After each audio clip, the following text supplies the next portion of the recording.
You basically hold your hands like that and damage possible. And it's something that you get a lot in weddings. You get guys when they're clapping along. Here we have some accessories, vital accessories that you would see. Now, here you have a coffee cup, which we call finjal. So they'll do that, which is a way of taking the dust. The way that I like it, and I can do it best is this way. And this is just the easiest way for me. The shababi way, or for the young kids, you see is when they put the cap. Phenomenally important in the Gulf. Me, myself, I'm someone that loves to buy incense. Now,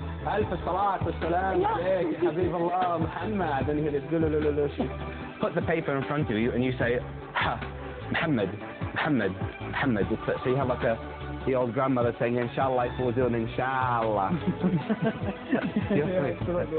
I mean, what does kabsa mean? It's kabsa, and also in Kuwait they call it majboos, and it's, if I said from my two eyes, people think, what's he taking from his two eyes? This one, not so many, I think probably 90% of the time people wear a shmag, sorry.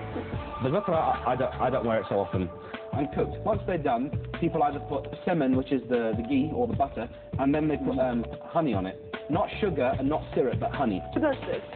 It's you know, this is actually a very good way of it's a way of getting this out of the way. So if you're having your dinner in the Gulf, it's actually used more as a fashion accessory. So most men, when they go to like a gathering, you'll see guys have this, and sometimes they flick around with it. I'm not very good at playing with it, but there are things that people do with their hands. So you'll often see guys using this. You often see sometimes these two things here. Cufflinks, which are called kebek. When they have fights, people take this off and have a fight. And often, sometimes when people are at weddings, they'll take it off. Too happy, yes. They do the dancing with the sword. The same spices and the same amount of water. You just add burghul.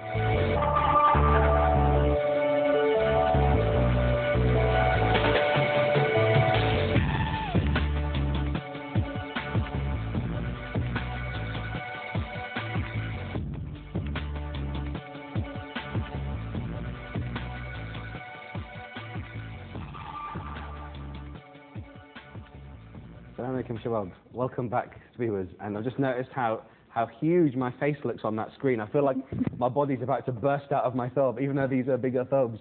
Need to lose a bit of weight if I'm thinking about trying to get hitched, you know what I mean? But yeah, I hope that was actually very fun looking at all that, because I've actually there's a lot of things I've not seen. But what we hope is that through the whole 8 weeks, you've actually been given more of an insight into Saudi culture than anything else, because I think this is the whole aim of the program, that, you know, someone, for example, who myself has lived in the Gulf.